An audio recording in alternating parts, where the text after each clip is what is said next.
Recording. That's the purpose of the public hearing. You don't have to sign.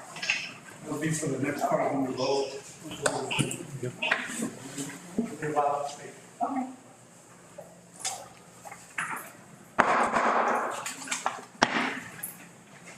A public meeting on budget and proposed tax rate of the Board of Trustees will be held on Thursday, August 26, 2021, beginning at 6 p.m. in the Administrative Building, Boardroom, 613 West Zavala Street, Crystal City, Texas. Number one, call meeting to order. Time? 6:01.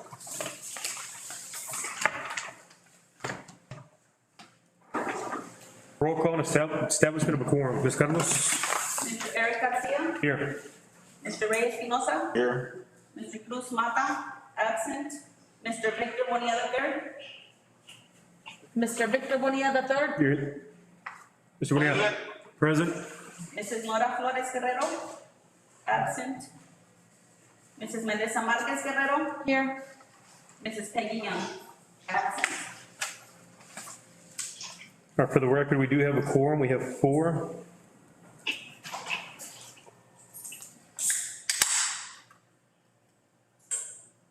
All right, number 3, moment of reflection.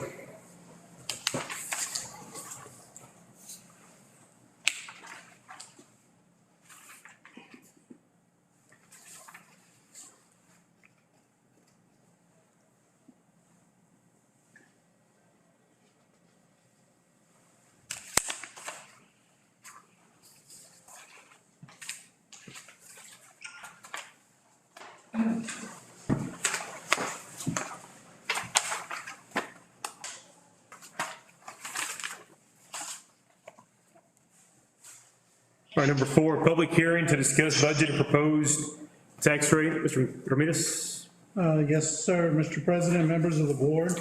In your packet, you'll find the public notice. It was run in the Sentinel for 3 weeks.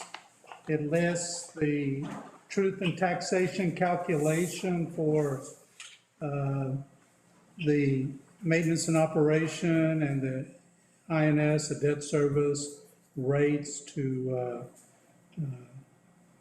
create the budget. You see that in the notice, it has a decrease in the amount because of the certified property values. That third box shows where it came down from 1,133,630,421.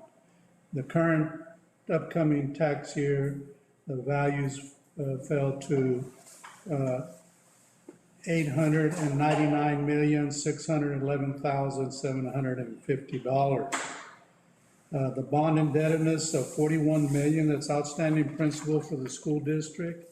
On the second page, you'll see last year's rate of 0.92290 for M&O, 0.38198 for INS, for a total tax rate of 130,488.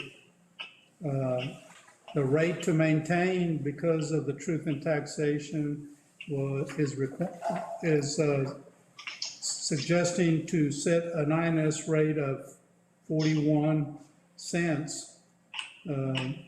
But because of the bond INS balance, the district can, or the superintendent recommends that we keep the tax rate the same as the 2021 school year. And that would be $1.30. It's 1.30488.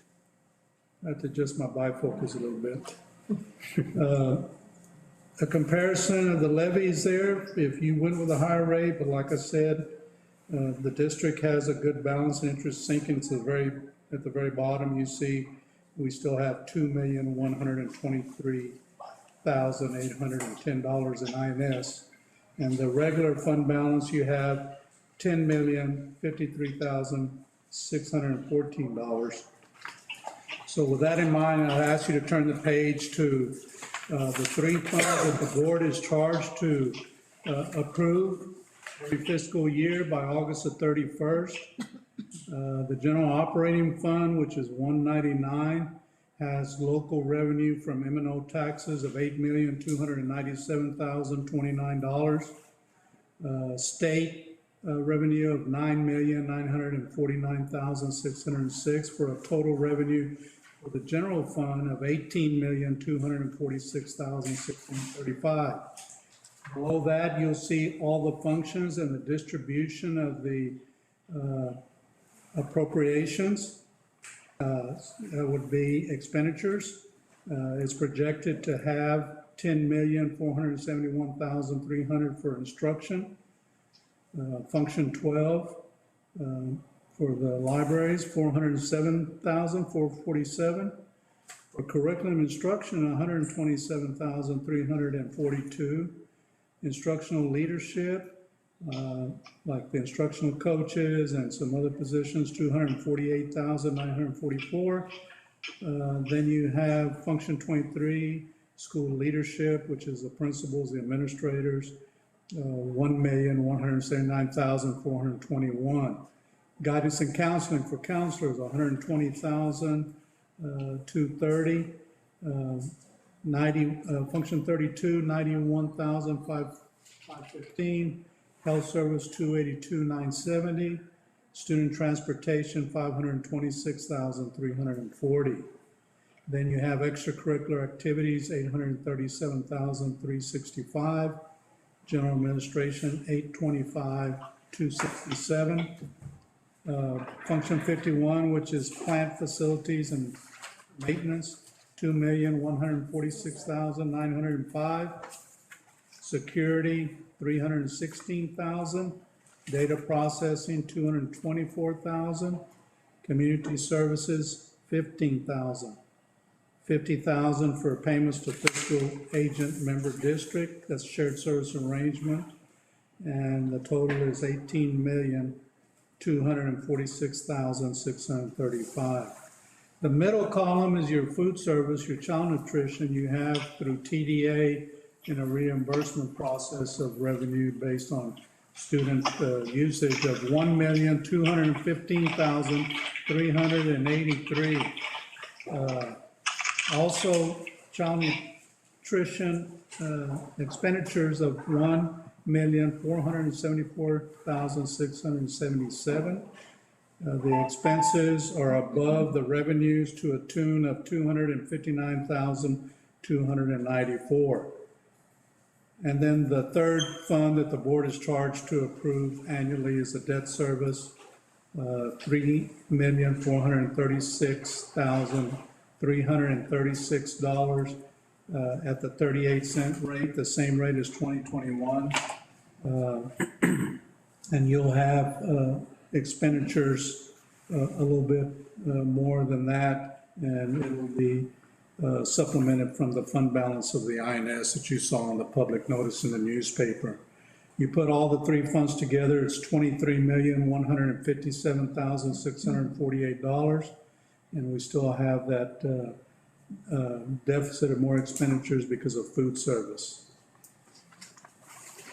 The next page is the posting that will go, if the board approves in the special meeting later today, the notice that will require to post on the district website. And it's the budget and the revenues. And it has the comments down there in reference to the statutory notices in the newspaper. This will be sent to the newspaper and this will be posted on the district website. Also, that during the 86th legislative session, the Texas legislature passed House Bill 1495, requiring school districts to reflect in their proposed budget a line item indicating expenditures for directly or indirectly influence or attempting to influence the outcome of legislation. And so that below, for this budget, the general fund maintenance rate would remain the same, 0.92. The debt service fund would remain the same, 0.38. The total tax rate would be 130 as the taxable value. And of course, we'll carry that out in the meeting to the fourth digit after the decimal point for the full amount. At this time, Mr. President, we'll entertain any questions, and we also have members in the audience that wish to address the board, and that's the purpose of the public hearing, to listen to the taxpayers. I got any questions?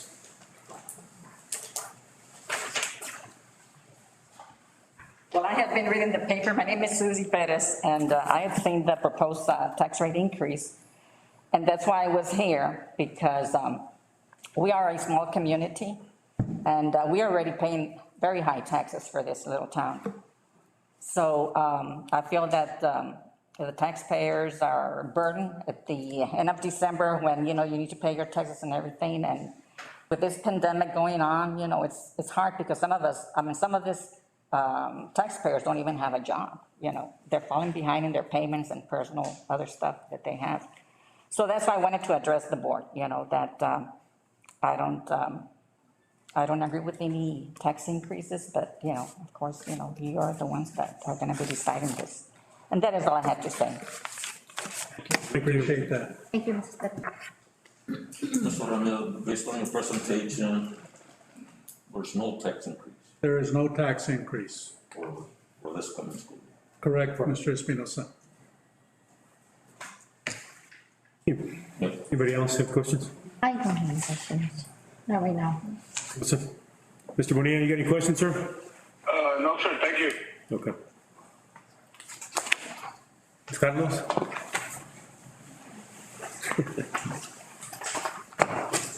We adjourn? Yeah. All right, so if there is no further questions, we'll move on to number 5 for adjournment. We got a motion by Ms. Melissa Guerrero.